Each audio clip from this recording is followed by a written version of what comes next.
A long time since I've had to do been this a while. RNG intro, to be honest with you, dude. Like, how long has it been? A year. That's not that Maybe long. more. That's not that long. Maybe, Okay, maybe more. It doesn't feel like it's been that long, but I mean, I think for the average like viewer, that 1 year is a lot of content that been a they get to while. consume. Yeah, it's been a while in terms of that, but damn, dude, looking good though. Looking good, dude. You're looking good, man. You're looking healthy, sounding clean. You know, both of us, man. I think honestly that might be like okay, that's my favorite part of 2018. Okay, this is my favorite part of 2018. Okay, let's hear it. Becoming wholesome. Okay. Becoming. It sounds like a joke because like it kind of is because like you know me, like I tilt very easy. Like I used to be constantly on tilt. Like my life was on constant tilt mode. Tilted. But like now it's like, dude, like 2018 kind of like grounded me a little bit, you know, like I feel like I could feel the dirt underneath my toes a little bit. I'm a part of the earth again, you know what I'm saying? Wow. Like I'm wholesome, grounded. That's the energy that I'm on today, you know what I'm saying? Absolutely. I'm with you 100%. Man? Yeah. What about you though? How's your 2018 been? You know, my 2018 has been phenomenal. Let me just say, it's been a big. 2018 has been a big year. You know. Okay. Yeah. Lots happened. Moved into a new house. That's going huge. to school. That's huge. Yeah. Got a new job. Dude, you became an adult. It doesn't sound very exciting. Yeah, 2018. Yeah, you're right. The year I became an adult, 2018. Mm-hmm. No, dude, I mean, it doesn't sound exciting because, like, okay, no, here's the thing. Stuff like this never sounds exciting. Like, oh, I got a job. I went to school. Yeah, I got my shit. I'm no longer, like, crazy. I got my shit together. Like, no one, like, you don't look at that person and go, wow, what an exciting life this guy's leading. You know what I'm saying? Like, it's just normal shit. But I think you got to appreciate that, too, because it's like, because I personally been at a time, and I think you have been, too, where we didn't have what we have now. Like, none of this shit. Like, 2 years ago, I couldn't have imagined that this is like what's going to be happening. You know what I mean? In terms of like life and shit, right? I don't know about you. Like, you know, could you see Kay and the house and everything like just Probably. life? Yeah, okay, Probably. Well, Yeah. hey, my bad. We got Mr. Fucking see. It's not like I'm living on top of the world right now. You know, I'm just like, I got a house and I got a job. It's not anything crazy. I'm happy with it. Don't get me wrong. Yeah. But it's not super unrealistic that 2 years ago I'd be like, oh man, I have my own place and a job, and you know, it's not that crazy. It's Maybe good. because I'm like younger. Like I look at that and like I'm That's over the true. moon for you, dude. I'm like, this dude got a fucking house. Like this is crazy. Like this guy got a fucking house. He has like a girl. He's living alone. Like this is crazy. Like this guy's living it up. To clarify, I don't own the house. You know, I'm just renting. But it is the first time I've ever rented and not had roommates, except for my girlfriend. But you know. Dude, you got to describe your house for the viewers real quick before we like move on, because your house is kind of interesting. Like when I got there, because you're living like just that area, like it's cool. It's cool. The area, we live in Utah, and we live right next to the mountains. Great view out the window. Woo, fire. Our house is a nice 1 bed, 1 bath. Yeah. Ooh. White walls. We got a fireplace. It's crazy. And the Beatles album collection, the art, they got the Beatles vinyl collection. If you look at the RNG bit that we posted on YouTube, you see a little bit. You see a little sneak peek of the house. Dude, you guys got me into the Beatles. Like, I think I've told you this before too, but I remember like I heard, well, we were driving down to Salt Lake City one time. And I think it might have been you, me, and Kate in the car. You guys started playing that one song. Hey Jude. Oh my god. My god. Hey Jude. Hey.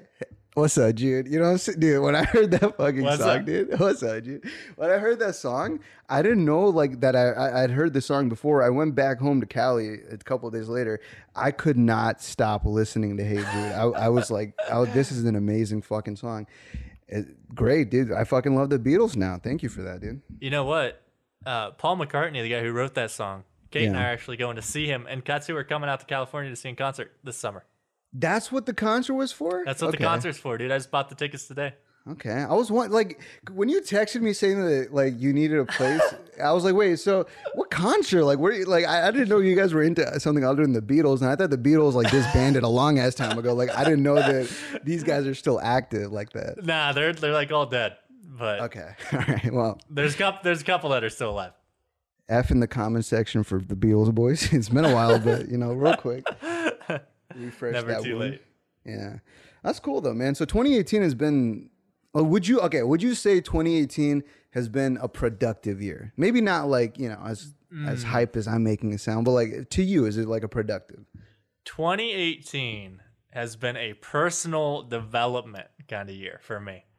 It's been productive in that sense. It's not productive in the sense that somebody would look at me and say, "Oh, that guy got some shit done." Yeah. I don't think anybody would look at me and think that. But right. As far as me looking at myself, I'd be like, yeah, you know what? I feel like I got some stuff done as far as I am concerned, like mentality-wise and that sort of thing. So, like, you've cleared away old baggage and bullshit. The cobwebs and the sorrow.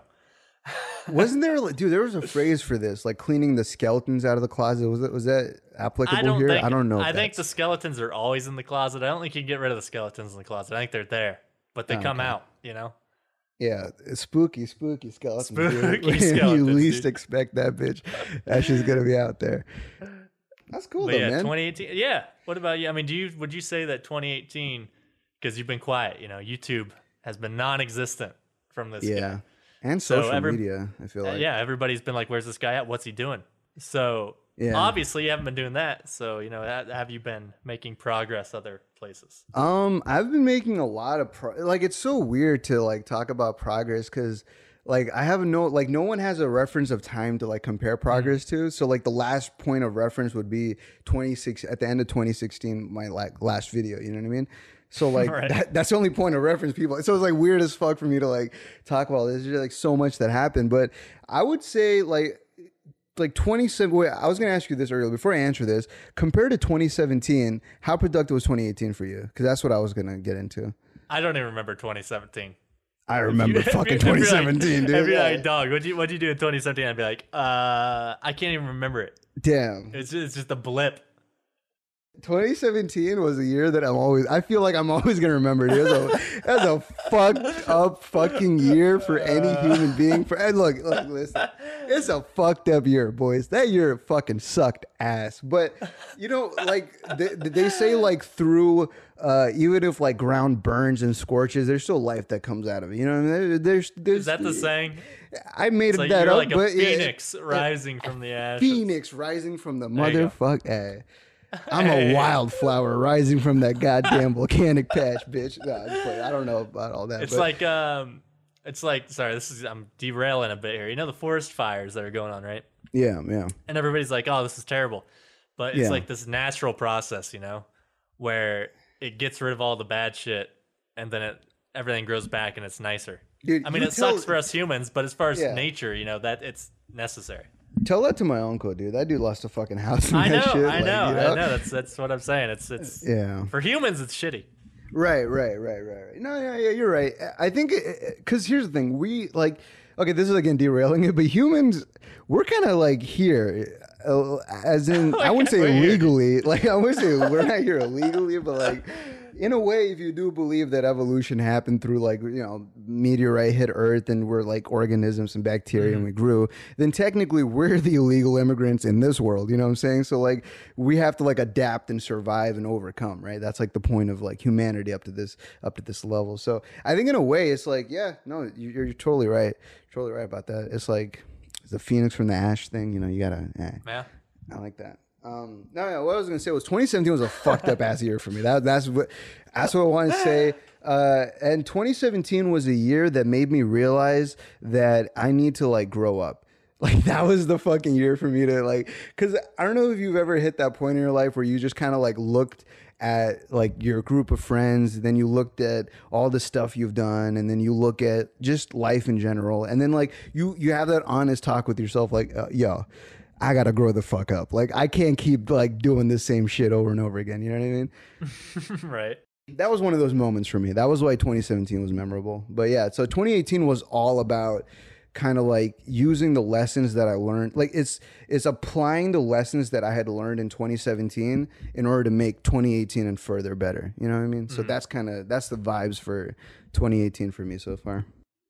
That's sick. So that's the vibe for 2018 so far. It hasn't ended. Hey, 2018, you know what I mean? Like, we're knocking on the door. Happy New Year to everybody listening, by the way. Hey, Happy New Year's, guys. We all made it. 2019. Let's go. Yeah, let's go, dude. Dude, saying that makes me really happy, especially because, like, you know, you're on the other end and the boys are listening. It's like the whole RNG. I don't know. It feels good, man. Feels good. 2018 was nuts. 2018 flew by. I don't know about you, but I feel like 2018, it's crazy sitting here thinking that it's like the end of the year already. It's been a long ass fucking year for me, dog. I don't know. Like every day is like you know, I don't know, like, because that's the approach. Okay, this is my fault, the reason why it felt so long, but it's because I follow that old philosophical advice of like taking it day by day. You know what I mean? Like making each day its own thing. That's why this year felt long as fuck for me. Because like I remember like every day almost. Like I remember like shit that I was doing like a couple months back and shit. I don't know. Anyways, that's good though.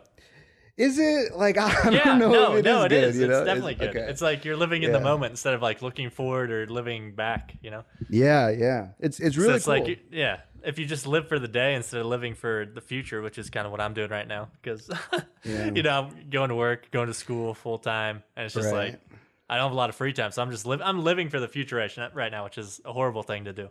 So I think it's good when your days are slow and you remember every day, because it's like that means you're living in the moment. You can make it count more, I guess, in a way. Like, I'm not saying you can't make it count if you don't live in the moment, whatever, but like I'm just saying, like, if you are in the moment, you can make it count.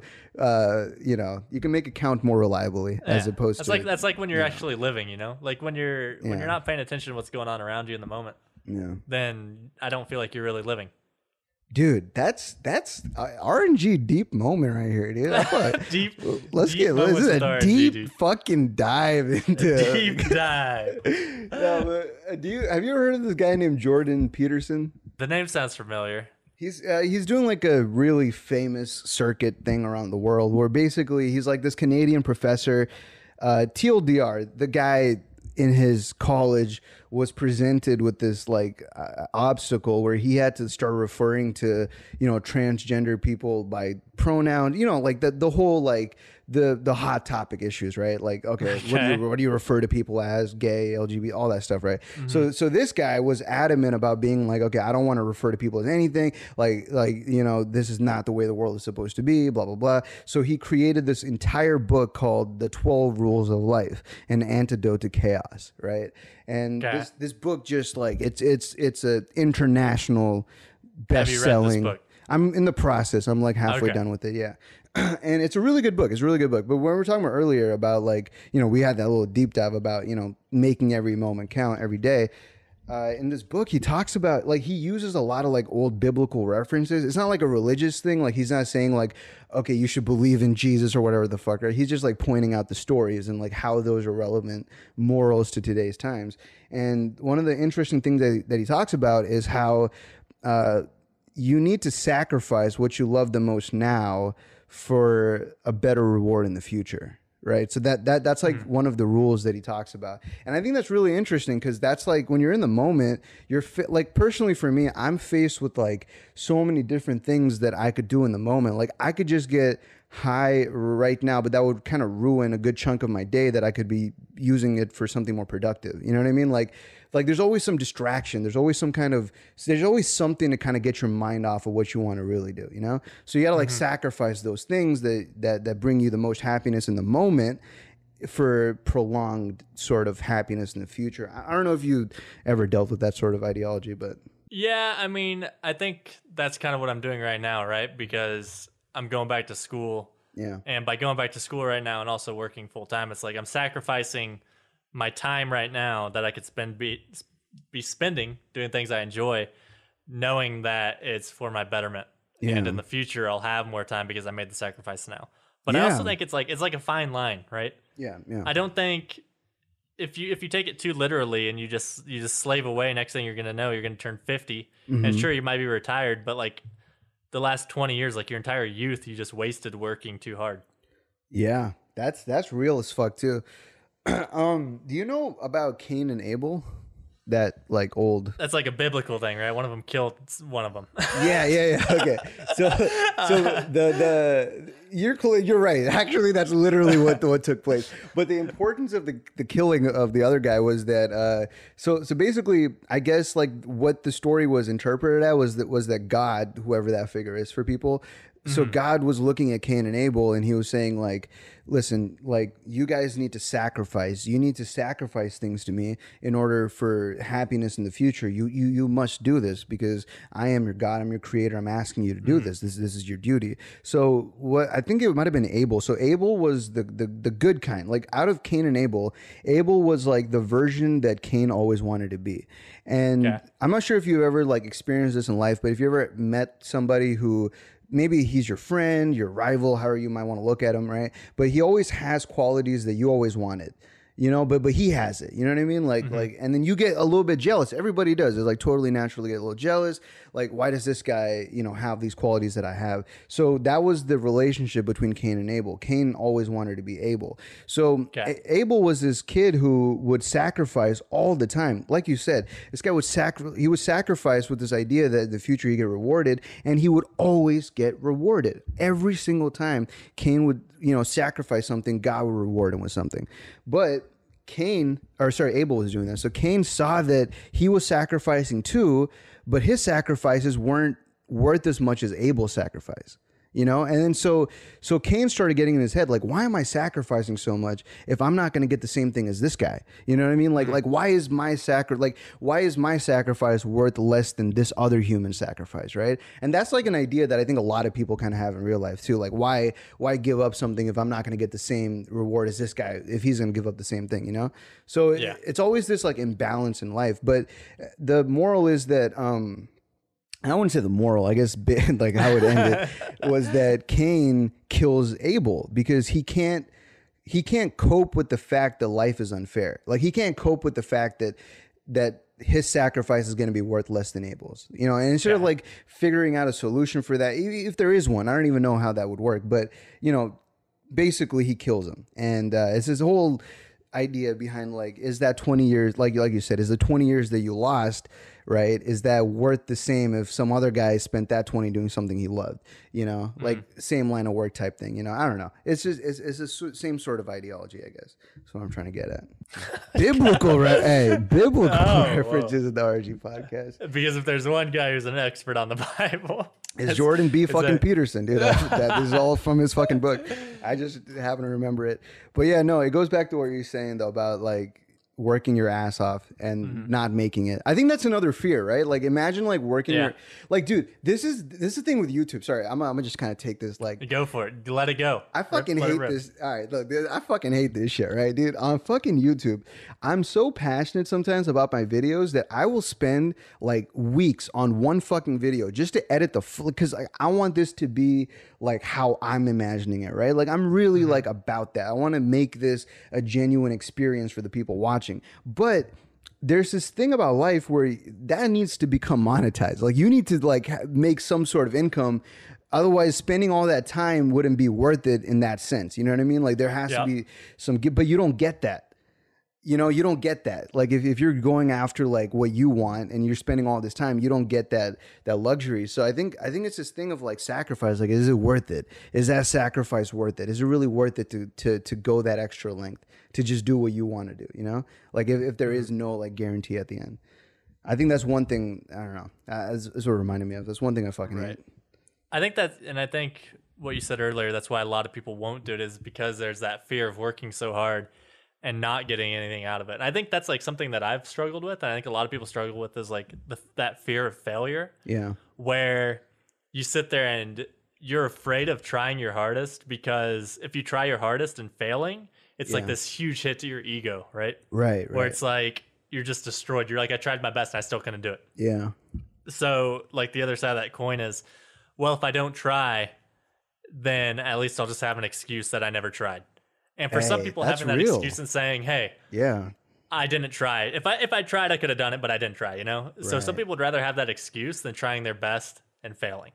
What is that? Okay, so like maybe because I think we both might have done that before. I don't know if like you remember a time that you've done that, but what is the mindset behind that? Like, what is the benefit of giving yourself that out? You know what I mean? Like, what is the benefit of that? I think it just makes you feel better. I don't know. Like, it doesn't make you look better to other people. I think it just makes you feel better about yourself, which maybe that's the most important thing, you know? Isn't that why we do any of this in a way, right? Like, you know, like why, you know, get out of bed in the morning and make videos if it isn't to make yourself feel good? Because by making the video, you not only get to scratch your creative itch, right? But you're doing something that you enjoy doing. Again, it's you. It's like self-serving. And then when you upload it, sure, other people could watch it and you could be like, yo, I'm just making shit for other people, bro. I'm just a man of the... Like, you could say all that shit. But like at the end of the day, though, like that reaction makes you happy. It's the only reason why anyone's really doing it at the end of the day. So. Yeah, you're doing it because like you can say that you're making it for the people or whatever, but you're doing it because you get the reaction that serves you, you know? Right. And that's what... And if you don't get that like that's the thing, right? Like if you don't get that reaction, how do you react to it? Like what's your reaction to not getting what you want? You know, that's I think that's important too. And I guess that's like where people give up, right? Because like say you decide you want to do YouTube or whatever and you start making videos and you don't get a response and then you get discouraged and then you're like, well, I never really tried, you know? Oh, you see, now I kind of see what you're saying. Like it does makes the person feel good because that's like, hey, I tried. You know what I mean? Like to them, that's like an out. That's like, yeah, I could see that. Yeah. Man, I mean, going back to what we said about 2018, like the things we're working on 2018, that's one thing like I had to personally work on, which is being able to do things without fearing the consequence of failure, right? So like, because a lot of the things that I did this year, like we'll talk about later maybe, but it's just like a lot of things I've done this year are things that I would never have done before, but I only started doing them because it's more just like, yo, like even if I fail at this, I can learn. So like, really, I'm not actually failing. I'm just gaining more information and knowledge so I can apply it to, you know, my future attempt, if anything. You know what I mean? That was a mindset switch that I had to make. I think that's a really important mindset switch that people would benefit from. And I think it's a lot easier said than done because I still feel like that's something that I struggle with, you know? Yeah. I think like even I'm 26 and I feel like I'm at a pretty good spot in my life, but I still fear failure. It's like it scares me to think about trying really hard on something. Yeah. And like trying the hardest I possibly can and knowing that it's not enough. I think that for me, that's tough to do. I don't know if I've ever done it just because I know how I would feel if I didn't get it. Okay, I don't want to make this like I don't want to get too deep. Like I don't want to make this like a therapy thing. You can answer if you want to. You can move on if you want. It's up to you. But like, what exactly? What do you feel? I guess like what does it make you like? What are the thoughts that kind of come into your head that verify your feeling of shit when something doesn't work your way and you spend all that time? I don't know. I think I'd just be like incredibly disappointed. I don't know what the feeling would be. I just know it wouldn't be good. Okay. I just feel like I'd get really down on myself and be like, I tried my hardest still wasn't good enough. Like, what's the point of ever even doing anything if I can't do it? You know? That's fucking real, bro. Like, that's real as fuck. I think that's where it'd go. I don't know. Yeah, no. You hit the nail on the head. That, like what you just said, I feel like 90% of humans, like if not every human, like goes through. That's crazy. That's real. Yeah, I mean that because I had to learn how to fight that. Like my biggest thing was, I think like before we started recording, I was saying like how sometimes in conversations, even if there's lulls, you got to push through because that uncomfort is only uncomfort because you're not comfortable enough in it. You have to put yourself in it to become comfortable. And I think the process of putting yourself in uncomfortable situations, I think that's not easy for obviously, you know what I mean? Like not everyone is willing to do that. That's something that I had to personally learn though. It's like, yeah, like, a classic example I always give is like when you see a cute girl and you want to go ask her out, right? And you, by the way, people listen, it's 2018.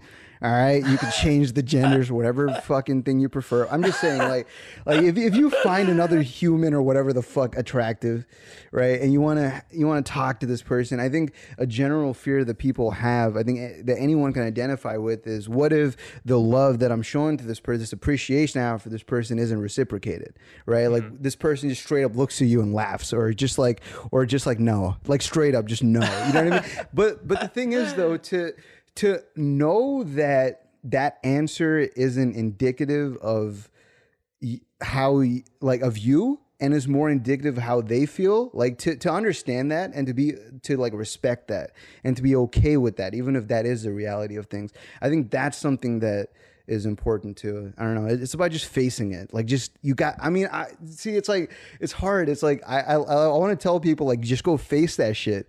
But I also know how difficult it is to even like get to that. Yeah. So like, yeah. It's definitely one of those things that's easier said than done. Definitely. And I think that's one of the things that helps you grow as a person is like putting yourself in those uncomfortable situations. And I think there was a period in my life where I was better at that. Yeah. And I feel like now, I don't know what happened. But I know there was a period for a while where I was just like, I just got to try some different things. Like, put myself in those uncomfortable situations because that's what makes you grow as a person. Like being in those situations and learning, I think you learn a lot about yourself when you're in a situation you don't know anything about. Yeah, definitely. I mean, well, and another thing, because you're living with your partner right now. So I think in a lot of ways, I think that's, because that speaks a lot of volume as to your maturity level. Because I think in any kind of situation, like I'm not going to compare my roommate situations to you living with like someone you love, obviously. But if you're living with somebody, there's always going to be some form of ego or dispute or just anything, right? Like some things are going to come up, and you have to learn how to deal with that. I think that's also, it's uncomfortable for a lot of people. Not a lot of people want to deal with that sometimes, but it's cool to just get in there, and you have to figure it out, when you're in that position. I think that's important too. Figure it out. You got to figure it out, man. That's again, so much easier. Like we're just, just figure it out, bro. Just figure it out. It's easy. Life is easy. Figure it out. We did it. You could, but yeah, it's definitely one of those things where it's easier said than done, though. 2018, right? Good year for both of us. Sounds like we both got some things done. Yeah. As far as ourselves are concerned. Yeah. 2019. What's 2019 all about? What do you think? What do you got? I want to create something. I'm not saying YouTube in specific or anything like that, but creatively speaking, I want to be able to create a piece of work that people can watch or look at and go like, okay, this is fucking crazy. Like this is new, exciting, and is making me want to go do new and exciting things. Like I want to, in 2019, my biggest goal is to be an influencer in the culture one way or another, kind of shift it one way or another. You know what I mean? I want to make some kind of an impact in 2019 in terms of creativity, I guess. That's sort of where I'm at. But what about you, though? What's your 2019 looking like? I got big plans for 2019. Many people know. Many people probably don't know. I'm a big fan of the game Super Smash Bros. Melee for the Nintendo GameCube. Always have been. I started playing competitively, in quotations, about 2 years ago, like going to local tournaments and stuff. And I haven't been doing it much lately. Like the past year, I haven't really gone just because I've been busy. So 2019, I want to make it an effort to go to more tournaments and compete more. And I'm starting with Genesis 6, which is one of the biggest tournaments of the year. And I'm just doing it because I know I'm going to like lose super early. I might go like 1 and 2 if I'm lucky. But it's all about competition. And I was talking to my friend the other day, very briefly, about competition and how we feel that it's like healthy. Because I feel like growing up, you go through like elementary school and high school, and there's like different kinds of competitions, like sports competitions, debates, whatever. There's always like some sort of competition. And then when you get a little bit older and you're not involved with like school, you kind of lose that, right? But there's still, for me anyway, there's still that drive to compete. And it's weird because like in high school, I didn't have that at all. I wasn't competitive. Like I played basketball for a couple of years, but I just didn't want to do it. But like now I have this drive where I want to go to an event, I want to play against somebody, and I want to beat their ass. I want to be like, hey, I'm sick, and I want to show them. Well, okay, I don't mean to bridge off that too far. I don't want to like side rail it, but I have a relevant point I want to ask you real quick. Let's hear it. Yeah. So, again, this totally goes back to the 2018 thing, all the positive stuff we've been doing. But one of the things that what you just mentioned about the lack of competition, I think something really valuable that I've kind of trained myself, this could help with the mindset of like, hitting uncomfortable things like you're trying to do this year. It's this mindset of competing with yourself as opposed to competing with other people. I just want to ask you, like, is that something maybe that, you're thinking about? Like, I think with yourself type thing. I think as humans, I think it's only natural to compare yourself to others. I think it's very difficult not to compare yourself to others, whether you're aware of it or not. Yeah. Everybody always says, oh, you can't compare yourself to other people. But again, one of those things that's so much easier said than done. But for me, it's like when I say I want to go to a competition and I want to beat somebody in this game, it's not so much me beating them and being like, hey, I'm way better than you. It's me going and proving to myself that I'm good enough to beat this person. And I think that's what competition is for me. It's more of like validation for myself that like, hey, you know what? You can do this. Putting in the work is paying off because you've been able to beat them. And I think it goes back, like, it doesn't have to be just like in gaming or like a competition. Like, I feel like when we were both doing YouTube regularly, I feel like there was a level of competition between us. Like, obviously we were still friends and it wasn't ever like a hateful thing.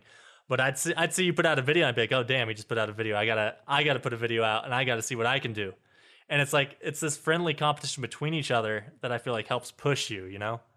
Because like if I didn't have you and I didn't see you putting out videos, then I might lose some of that drive because it's just I want to be able to prove myself and say, hey, you know what, I can do that too.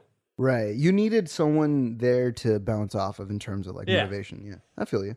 It's natural. So that's how I view like competition. It's just proving to yourself that you can do it, I guess. Okay, well, so when you go to Genesis or like any fighting, tournament, when you see like these other competitors, does that sort of motivate you to like be like, yo, I could do what that guy, like I could do better than him. Like I'm a train. I'm a one day beat that. Like, do you ever have that sort of mindset, or is it more just like validation type thing for yourself?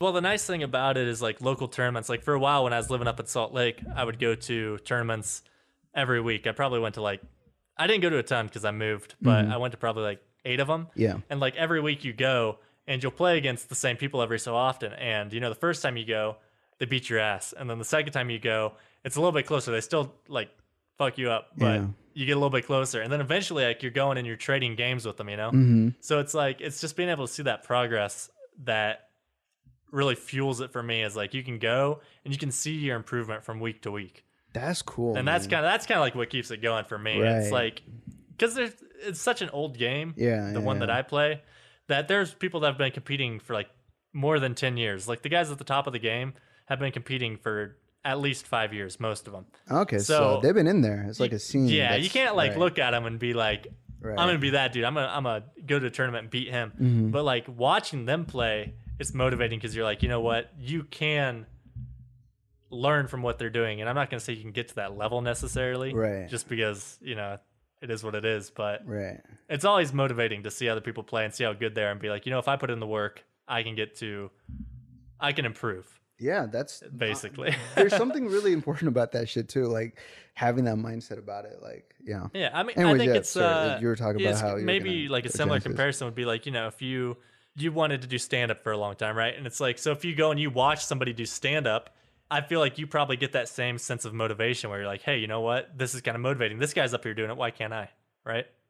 That's probably like one of my goals that I can think of is just not only, competing more in competition, but becoming more involved. Because I feel like I just kind of show up to the events and I play, and then I'm like, well, I'm going to play like a couple friendlies and then I'll leave. Would you ever cast like if they asked you? Like... I would like to. I just feel like I lack the knowledge. Okay. I don't know. I need a good co-caster. If you're trying to cast, Raj, we can. I don't know shit about the game compared to you. Like I don't know anything that's happening.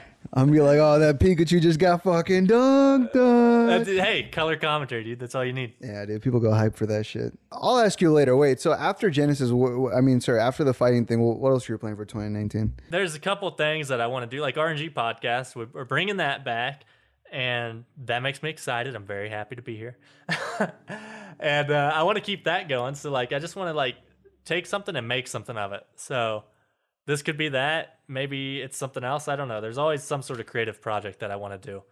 So I think it's hard to say right now what that is, but for the time being, that could be RNG, and I don't know. I just want to take it and make it the best it can be. You know, on a side note, I'm so glad that we spent all those years making TF2 videos and learning how to like do all that shit, because in a way those skills are translated into like all kinds of other creative outlets for me. So I'm so happy I went through that process.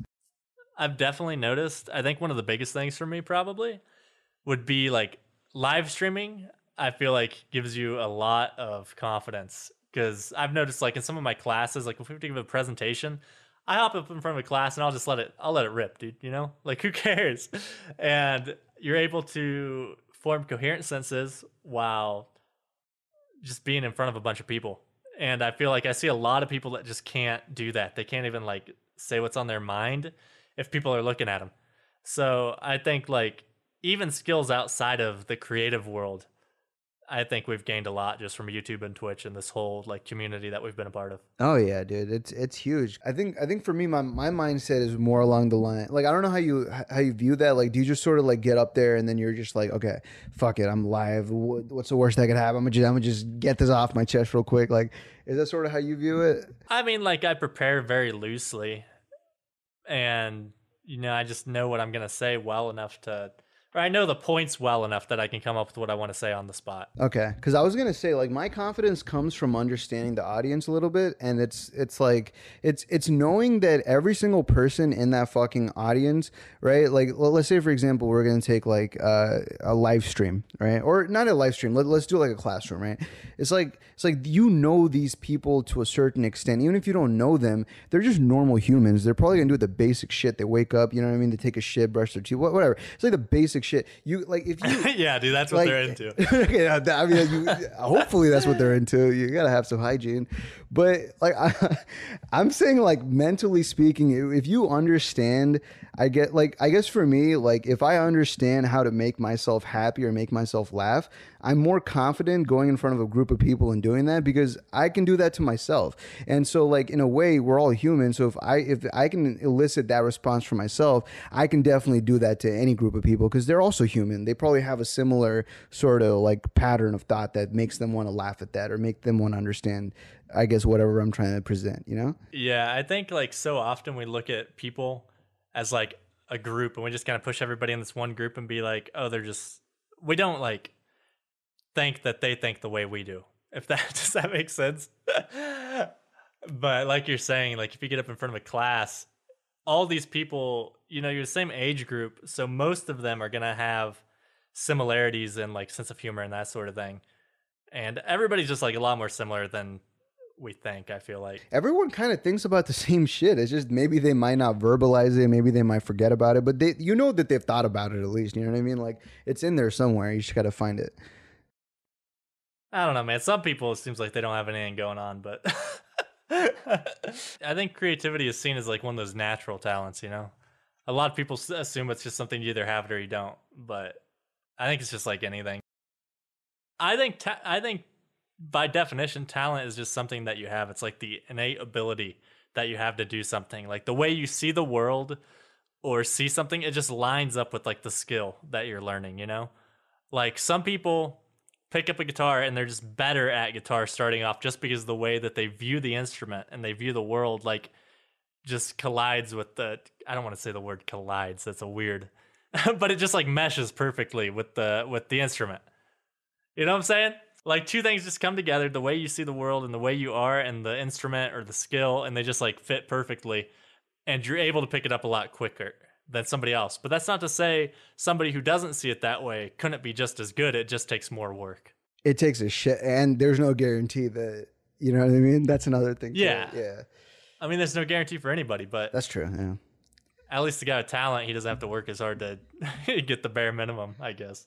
Man, like I see that shit sometimes too, and like I don't know, like one thing is that have you ever heard of this singer named Billie Eilish? I'm sorry, what?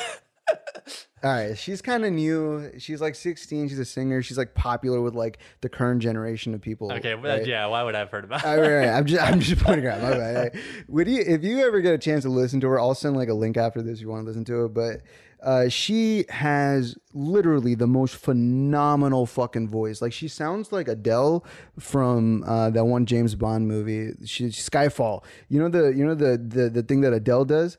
You know what I mean? Her like amazing fucking voice on that. She has that at age 16, right? It's fucking crazy. Like listening to her live, like she sounds fucking amazing on record and off. And some people have that talent. Like The Weeknd has that. Like if you listen to his music and then you see him live, he sounds exactly the same. Like some people just naturally have this ability to sing or to do all this, like you said, everything kind of comes together for them. But I think in a way, it's like if you also look at how their life is built up, for a lot of these people that are so phenomenal that we're looking at, they've had years and years and years of practice. Even if they are naturally talented, like there's something about putting in that work and like honing like what it is that you are good at. Cultivating the talent. That's what it is. That's the right word, dude. Cultivate. You got to cultivate that. But you got to know that you're talented first. I think maybe that's that's sort of where people talent's only good if you work at improving on it, you know? So, do you feel like you're talented? Do you feel like there's anything that you just naturally excel at? But I know that's like it's a weird question. It's like it's like a brag about yourself kind of question. Right. So it puts you in a weird spot where it's like, hey, tell me what you're good at. Tell me why you think you're good at this. You know, it's a weird thing to say. Well, yeah, because maybe in the past, like I used to always view like questions like this as me being like like egotistical, you know, like saying that I'm talented. But if I'm just comparing myself to myself, you know, from the past and looking at like how far I come as far as like talent is concerned, I would say I'm like really fucking talented in certain areas, and I'm really trash at certain ones where I need someone else to come pick it up. That's obviously going to be the balance, but yeah, I would say like there's certain things that I just have a natural talent for, and I think it's because of what you said earlier, because that's a really important thing. It's how you view the world, which is what comes together with the line of skill that you're currently, you know, using as an instrument. I think it would have been better for me just to say what I think you're talented in. I'm gonna, you know what? I'll stroke your ego a little bit here. I think your natural talent lies in like your social ability. All right. And I think you have this ability to make people around you feel welcome. I feel like you're very warm and welcoming, and I feel like you put people at ease. And I feel maybe that's not the kind of talent that people would think like, oh, this guy's talented at playing piano or whatever. You know, it's like a different kind of talent. But I think that's like one of your biggest assets. I appreciate you saying that, but I think like one thing I learned this year was that's not a big asset of mine. Like, yeah, because here's the thing, like, I could totally see that being a thing, because like I've always been that guy, like, because it's because like I think for me, like I know. Like, I don't think of it as a talent. I sort of see it. Okay, this is the way I see it, right? I always like to put myself in other people's shoes, like no matter who it is.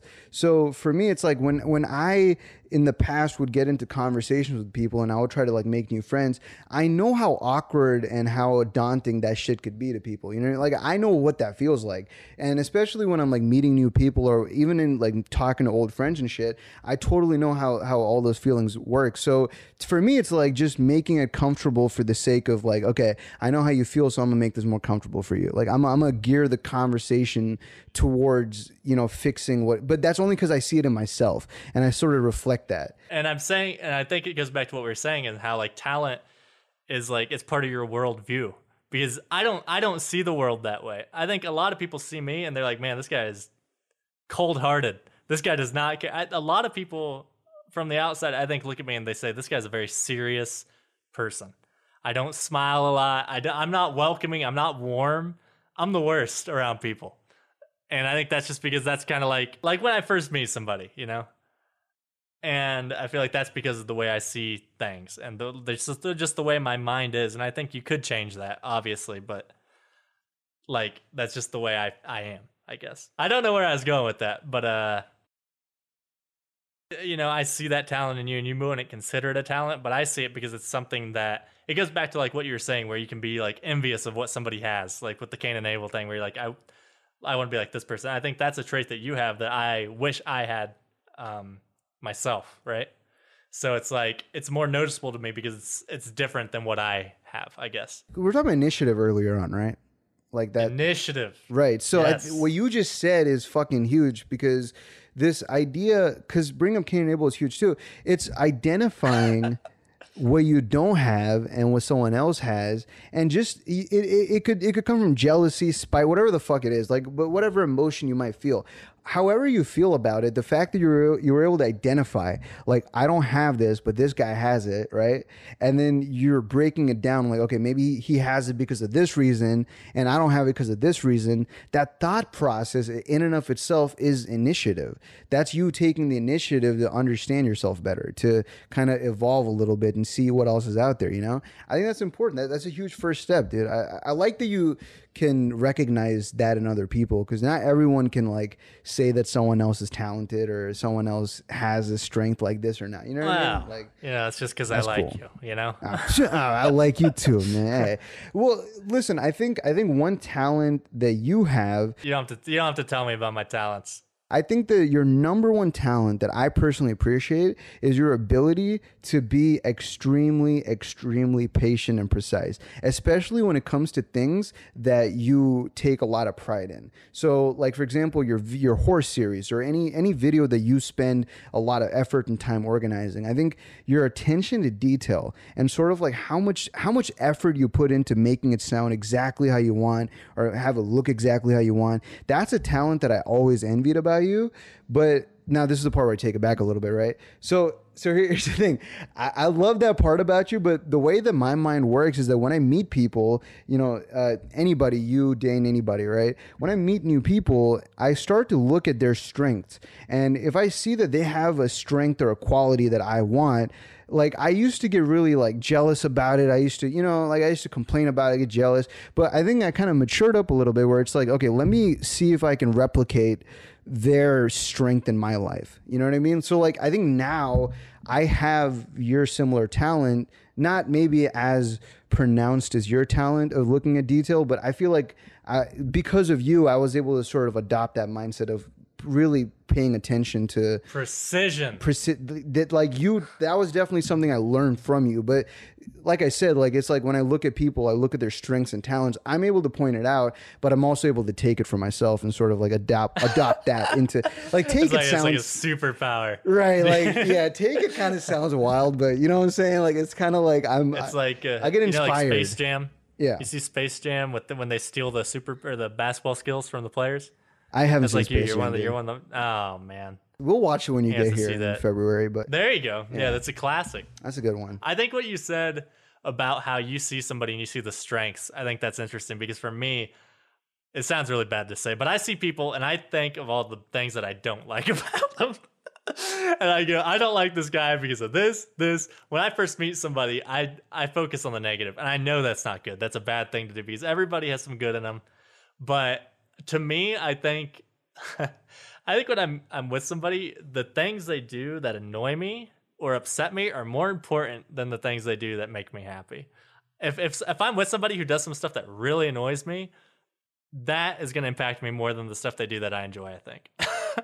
So I don't know. And so I haven't really thought about it much. So I'm just kind of throwing it out there, but I definitely feel like when I meet somebody, I'm viewing them with a critical eye and being like, okay, what's going on with this person? You know, maybe it's not necessarily negative, but I'm just looking at them critically, which I don't think is good. I think that's kind of shitty, because I'm not going to say nobody makes a good first impression, but a lot of people, you know, I don't make a good first impression. So I feel like I'm way too hard on other people. See, I don't think it's necessarily wrong for you to look at it like that. I think that it's actually beneficial, if anything, because like, okay, so I think your mindset is really smart, because it's like, yeah, sure, you might like the critical way that you look at somebody is important, because you can kind of weed out like the people that are giving you a bad vibe or like you can potentially avoid interacting with somebody that I'm a weeder, dude. You know, I like that, man. I think that's huge. I'm an avoider. I'm a weeder. That's good, man. That's good. 'Cause people don't have a radar for that shit, though. You gotta understand. Like, I think it's like they don't got a radar.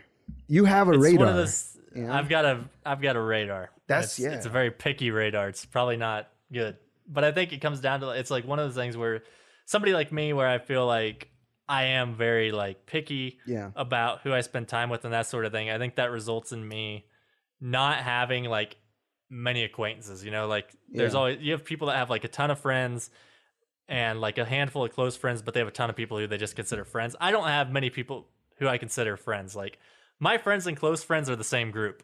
I feel you. There's no like really acquaintances in there where I'm just like, oh yeah, I'd go and hang out with this person, but we're not like close friends. I hang out with my close friends and that's like it. I have kind of the opposite life situation. That's because you're a warm guy. I don't even know. You keep saying that. It might You're be that. warm, You might be right. You're sociable, personable, amicable. I have like 5 people in my life that I could like call on.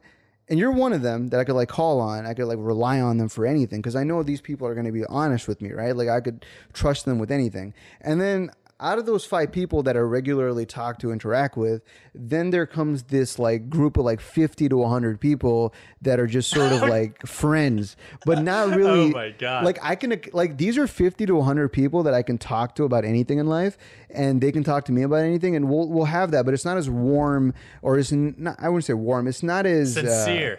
It's not even sincere. It's not sincerity. Real. It's not even real. It's more like it's not as intimate of a setting as the 5 people. Intimate. It's not intimate enough. And I need that because everyone needs intimacy, like not just, looking at it like a sexual relationship, but like having like friends in general, like just having people in life who you can be intimate with, not sexually, just like talk to them about life and shit. I'm just making the difference. We've confirmed it's not sexual. I want to make sure. I want to just make sure no one gets the wrong idea. But I'm just saying, there's like, nothing sexual going on between me and Raj. Right? It's all mental. You know what I'm saying? It's mental intimacy. It's mental. You need mental intimacy with humans, otherwise you're gonna go fucking crazy. Like you're just not gonna be grounded. You need someone to, tell you like, yo, don't do this. The 100 to 50 to 100 people, they won't tell me that. But the 5 people, they'll tell me that. That's why those 5 are like my favorite. And then out of the 150, there's probably like way more motherfuckers who know me and maybe I've seen them somewhere like at a party or something or high school. Like they'll just know me based on me, I guess.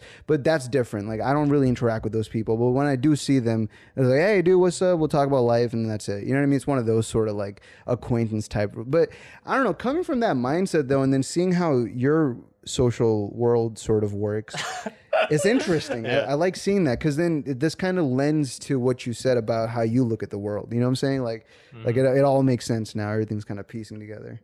That's cool. Only people I'm comfortable with coming to my group, It's just how it is. Because you want that mental intimacy, dude. Mental intimacy. Intimacy. Can we make that like RNG? Like for like that's the title of this episode. Mental intimacy. Honestly, dude, fuck physical intimacy. That shit's old school. Like we need some mental motherfucking overrated. Intimacy, dude. Overrated, dude. Like, can we agree on the same political ideology, dog? That's it. No, I'm just playing.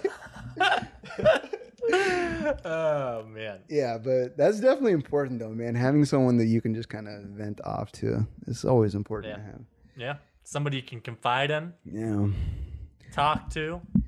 Dude, something I feel really kind of like a little shit about. Like every time I think about this, it just like drains the smile from my face. Yeah. Right? Okay. Oh wow. My bad. I don't want to like suddenly take this. Okay. Lay it out, dude. All right. So we've got a level of mental intimacy with the viewers. Dude, the viewers have been mentally intimate with us since this shit started. You know what I'm saying? But no. So like okay. I'm on Discord a lot. I'm on Reddit a lot. And one of my favorite subreddits to go to is me_IRL. Me IRL. Yes. You're familiar. I am familiar. Okay. So you already know then. You already know the content. People just meme about suicide, killing themselves, all kinds of shit. For fun. You know what I mean? Of course. For fun, dude. One of the things that I started noticing is I really like reading going deep into the comment chain, because I think some people really like tell you how they feel in those comment chains. Even though they might be memeing, there's a level of sincerity to the meme. You know what I mean? You weren't memeing about suicide unless you might be thinking about that. And one of the things I started reading was that like the only reason why, like this is like thousands of upvotes, the only reason why these people won't kill themselves is because they don't want their parents getting sad, right? That's like the only thing kind of keeping them away from it. And then you kind of dig a little deeper and you find out that these individuals don't have the same level of friends that we do. Maybe because, like we said, the way that we view the world is different. You know, like you were lucky enough to find, like if we kind of think about it, right? Like we're lucky to have one another, and just the friendships and the level of respect in it. You know what I mean? Like not everyone has this, right? Not everyone has someone that they can call at any time. And you know what I mean? Like, yo, like I'm going through this, I need some help, right? So I think like after seeing those individuals talk about it, like it breaks my heart a little bit, because like I kind of look at my life and then, you know, like it puts shit into perspective. I'm like, damn, like some people, the way that they view the world isn't complementary to this social, you know, society that we live in. Like it's just not complementing it well enough. Like they're just not able to find people to talk to. They're just not able to look for alternative solutions, you know, like they're not compatible with it. And like, I don't know. That's just something that I started thinking about when we were talking about, you know, viewing the world differently. They need to take initiative. It's hard though. I think initiative. It's hard. It is hard. Okay, say you were like, you had to give these individuals who are facing these sort of issues in life, you know, because like I think the issues we face are obviously a lot different than theirs. We're talking about like how we're gonna make new content and go to tournaments and do, you know, like we have our own thing, but their life is way different. It's more about like, how do I get through this day? Like I don't have friends, all this stuff. What would be one piece of wisdom from your 26 years of being alive that you could maybe lend to these high schoolers and these kids, like kind of like feeling like they're not fitting in with society? They're not, you know, they feel like they're outsiders. I think the biggest bit of advice I would give to somebody like this is to do something. That's like the most vague thing ever. Like, go outside. I know. So like, I think a lot of these people, maybe they don't go outside and they sit inside on their computers, you know, and they don't really leave their world. You need to leave your world every now and then to see what else is out there and like gain some perspective. And like for me, exercise is a big deal. I know like when I exercise, if I'm like running regularly, I feel a lot better about myself. I feel a lot better about the world. I'm just a more positive person if I have that. So I think, you know, if you're feeling that way, maybe you should try exercising, because it does give you like this natural high, you know? So I think that's a big one. And then like just getting involved, because like you said, if these people don't have many friends or acquaintances, or they don't really have any social involvement of any sort, that does take a toll on you, because humans are social creatures. Like I'm super antisocial. Like I don't really like spending time around people, but I have Kate, you know? And if I didn't have Kate and I was just by myself, or if I didn't have you to talk to, you need people to talk to, basically. You need that mental intimacy. So you have to get involved and you have to meet people, whether that's, you know, you can do something like I do. You can go to video game tournaments. You could get on, what's that one website? Meetup. I don't, you know, that's how you get kidnapped. Whatever. Dog. I wouldn't recommend. Yeah, people hey, going go get kidnapped, dude. Hey, make sounds a like new it'd be friend. More exciting than the life you're living right now. I mean, if you're at that point where you're suicidal, what's the worst that could happen? You know? I guess maybe I'm putting myself in their shoes, and what I'm seeing is that they feel like they're outsiders because they can't really properly integrate with, you know, how sexualized everything is. They can't integrate with how romanticized everything is. Like, oh, I want a big house and a nice car. Like, I think these kids are thinking like, what's the point? If we're going to die anyways, what's the point? Like, what's the point of this shit? Why do we keep having to work? I think it's a mindset thing personally, but you're right though. I think that's the thing. You're right in that they do have to try though. You know what I mean? Like they have to like put, because I think maybe we might have felt those things before too when we're growing up. I don't know if have you felt that before? Like maybe that idea of like, I don't like the way society is. Like I can't really like fuck with this right now. I got to do my own thing. I mean, I've never really put any sort of emphasis on society. I feel like when I'm not in a good mood, it's like it's because of myself and what I'm doing and the lack of. I'm very like self-critical, and that like if I'm not feeling well like mentally, it's because of something I'm doing wrong. It's not because of other people. I try not to put the blame on society or other people in my life. I say I'm feeling shitty because I'm being shitty. Do you remember if you've always thought this way, or was this kind of like recent for you, or this is just you in general? I don't know. I mean, like I probably haven't thought about it a ton until maybe like I hit my 20s maybe. I don't know. I can't remember thinking about it a whole lot when I was a teen, you know? That's so long ago. I'm so old. I can't even remember what I was thinking about at that point. What you said earlier, go out, gain perspective. I think it's a lack of perspective that's allowing people to feel good about being, okay, how do I put this? They feel good about feeling bad.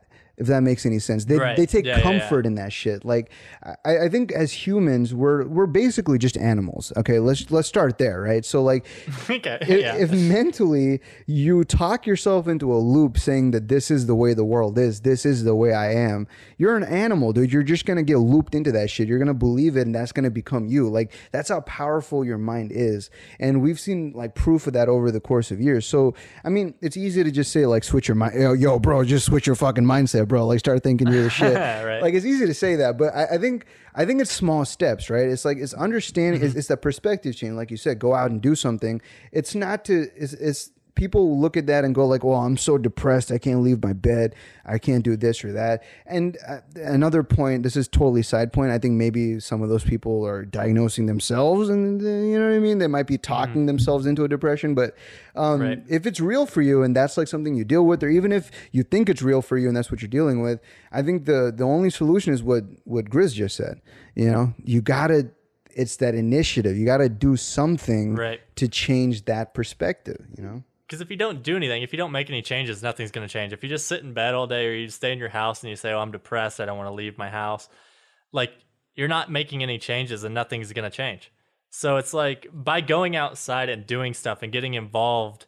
And, you know, another big thing that could help you is like volunteering your time for somebody else. Do something for somebody other than yourself, you know, like go to the Humane Society and walk some dogs, or go to the homeless shelter and help serve food. It's like, there's things like that that help you live outside of just your own world and see that there's other people out there. And it can help make you thankful for what you are. Because a lot of people, I don't want to say like the majority, but I know a lot of people that are on these subreddits that are depressed. You know, they live like middle class lives or whatever. Like they don't, it's, I don't know, it's tricky. And it's definitely like a problem with our generation is that we have all these things and we have no reason to be upset, right? We have no reason to be depressed. If you look at it from the outside, that's what it seems like. But for whatever reason, like our generation has probably, I don't want to say, maybe we're just more vocal about it, but it seems like overall a lot of people do joke about suicide and depression, and it's like something that's like, it's something that's very normalized, right? It scares me. Yeah, it's super normal, but it scares the fuck out of me that we're actually at that point. Like, would no one like, it's fun. Okay, look, I get it. Like, as a comedian, stand-up, whatever, you make jokes. You know what I mean? You can make suicide jokes, whatever the fuck, right? You can make jokes, you laugh. But it's like when everybody is poking fun at something like suicide, where that's a serious fucking topic, because people like genuinely like want to kill themselves. Like that's a huge, in general, like just idea to have in your mind, to like see that become like, oh yeah, you're some 13-year-old kid is memeing about fucking suicide. Like that's not healthy, bro. Like no matter how funny that might be to you, there's a hint of reality in there that you're not acknowledging, and that shit's gonna come bite your ass. Like if you just keep, you know, putting yourself in that mindset, like it's dangerous, man. It's dangerous for sure. I agree. And I think it's like, we're saying it all comes down like worldview, right? Yeah. And I think by going out and getting involved and doing all those different things, like it subconsciously changes your worldview, I think. Something interesting about worldview. Now we're talking about that. This gets a little bit political, but the subject isn't about politics or anything. It's political because we don't shy away from anything on the RNG podcast. Politics, bring it on. I read this post, this Reddit post. It was on our best of, and this guy was talking about how he changed his mindset from being a hardcore right-wing guy. You know, growing up, he was in that household, right? And humans, we just have learned behavior, you know. So this kid, he grew up in this household where his parents constantly would just promote the same shit that, you know, every Republican president would say, just like immigration, be hard on it, you know, fuck social, you know, infrastructures and welfare. Like if you're poor, you're lazy, you can get off your boots, you know, like the typical mantra that so this guy, he had that mindset into his 20s, and he genuinely believed all of that shit. But what changed his mind, this is again back to what we're talking about perspective, he put himself in a program that allowed him to tutor underprivileged kids, right? So he did this program for extra money. That's how it all started. He ended up going to this one family's house, and it was this Latino family, kind of like a lower middle class, maybe not even lower, like higher. just low class, let's just say, right? Okay, They're just in the yeah. bottom of the bottom type shit. They're in a bad neighborhood. He goes there, right? And this is like a pure right wing type dude who hates this kind of shit typically, right? But he goes there and he starts teaching this little kid like math. He starts tutoring the kid. He's like, okay, do this, do that, and his mother, again, Latino family, right wing guy, his mother would bring tamales every single time that his son would like pass a test, right? Like she'd make a plate full of fresh tamales. If you ever have fresh tamales, they're fucking bomb, bro. Like if you had like the authentic shit, it's so good. So his mom brings a fresh plate of tamales every time the son does good in a test. And that simple interaction of like seeing like, yo, let's forget about the fact that this is a Latino family. Let's just look at them as humans. This is the world that they live in, and this is what they have. I didn't get to choose this life, and I didn't get to choose the privileges of being like this right-wing white dude, you know, in the middle of like the Bible Belt. I didn't get to choose that. That's just my life. So who am I to then take away from this guy, this family who's obviously working hard? They're doing the best that they can. You know, they're trying to live out here. Who am I to say that they can't have social privileges? Who am I to say that my money shouldn't go to them and help them? They're just like us. They're just, you know what I mean? And it's his entire world, his worldview switched so much. So the point was, he said, my political view only changed when my worldview changed. And I think that goes back to what you said. It's like you have to get that perspective. You have to see that there's more to life than your fucking bedroom. You have to see that there's more to life than your ideology. It's like you have to see the other side of shit, you know? That's how you grow. That's how you evolve. And I don't know. That was an example of that, I guess. Excellent example. You know, Grizz, you mentioned go to the Humane Society, right? Mm-hmm. And then you said go volunteer. You know, just go out, do something, right? If you're depressed in your bed and you're listening to that right now, and the first thing that hits you is laziness, right?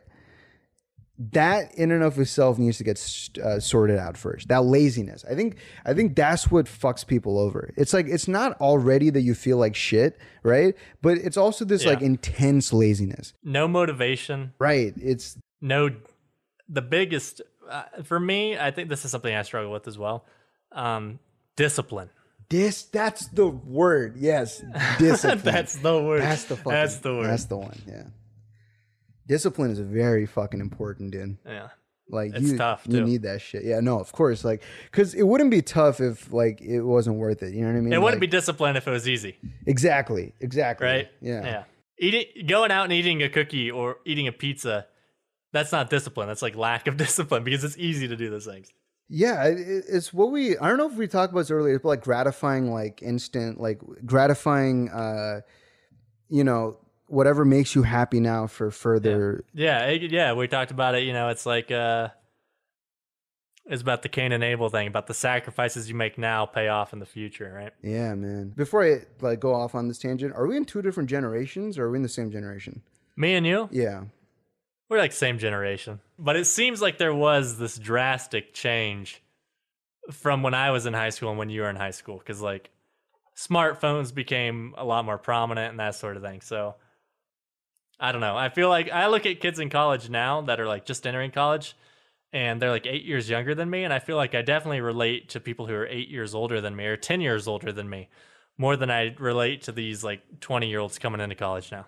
I think maybe we matured quicker due to whatever life circumstance, so we can understand that. Or you know, once you hit your 20s and you go through it for years, then you just mature more and you get a better understanding of what you believe and who you are. And that's just something that younger people don't have as much. And that's why it's harder to communicate, I guess, or relate on this sort of things. Also, that ability to do that is hard too, because I think some people don't learn that till they're like 30, 40, 50, maybe. Like you gotta figure that out. But I guess what I was trying to say was I think kids nowadays, like these same kids that are so depressed, I think it's because like there's no human incentive for them, right? Because it's almost like back in the day you had to, okay, this is like super back in the day, but you have to go hunt, you have to go gather, you had to, you know what I mean? Like, because there was a purpose, dude. Like this is real, I think this is a real thing. Like because there's a purpose to your fucking existence. You had to survive, right? That's a huge purpose. not only did you have to survive, you have to procreate, you have to spread your fucking seed, then you have to make sure your seed survives too. Like, it's like your life is all about survival. So when you remove the survival aspect and food is everywhere, you know what I mean? Like there's no actual human animalistic purpose, I feel like, anymore, right? So you have to sort of give yourself a purpose in this society, in this world, not even just society, but like in the modern world, you have to assign yourself a purpose. And I think maybe that's the hardest thing for people, because I think kids nowadays, they're so used to going on social media, whether that's Instagram or Twitter, and all the old people have talked about this for fucking years, right? But like, it's true. It's like when you get bombarded with so many people's opinions and lives that you would have otherwise never had access to if it weren't for this fucking app. You know what I mean? Like it kind of desensitizes the world for you, because you see so much of the world and so many people at once. You become desensitized to life. You become desensitized to the world. You start depersonalizing, you know, because everything's online.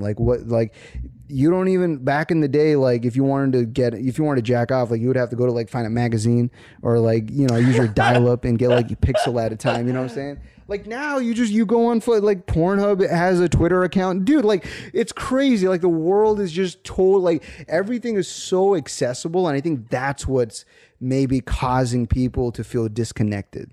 You know what I'm saying? Like, I don't know. Yeah. I mean, I don't think it's so much just the accessibility of everything, but that you're able to see like other people. And I think that's like it comes back to the comparison thing, right? Like you see all these people that are successful and you don't have that. And I think it just opens it up, instead of just comparing yourself to the people in your village or whatever, you know, because say you have like 100 people that you're comparing yourself to, it's like, oh, no big deal. But when you're talking millions and the only ones you see are the successful ones, I think that can make it a little difficult too. Yeah. God, that's tough, dude. Imagine being like 13 or 14 right now, where like you have instant like you're so impressionable because you don't have a perspective on life, yet you get to see almost everybody's perspective at like one swipe of your fucking finger. Like, I don't know. But most importantly, they get to see RNG's perspective, right? Hey, listen, boys, listen.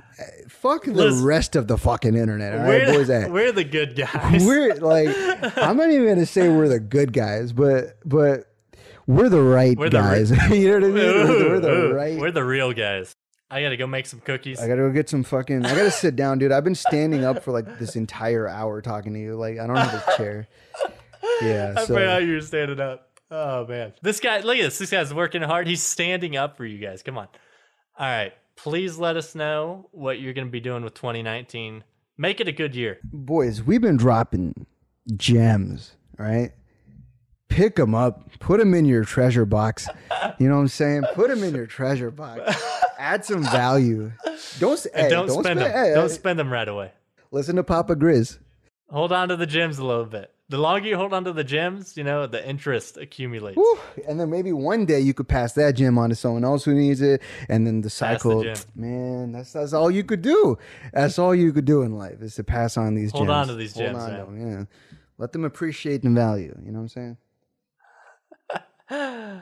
Honestly, I'm super fucking hyped. If every RNG is gonna be like this, which it is, boys, which it is, this is gonna be a phenomenal fucking year for RNG. I'm fucking hyped. Grizz is hyped. Season 3. I'm hyped. Season fucking 3, boys. Let's go, dude. Third time's the charm. This is the real one, right? This is the real. Hey, the other 2 attempts, nah. But this one, warm ups. Warm up. We took a year to warm up just to provide you this fucking victory lap here right here. Let's go. I'm gonna sell out a little bit. Follow us on Twitter, twitter.com/RNG podcast. Wait, if we're really gonna sell out, Spotify, boys. Oh, we're now available on Spotify, SoundCloud, YouTube. What's the other one? iTunes. iTunes. Check us out. Leave a 5-star. It's a gem.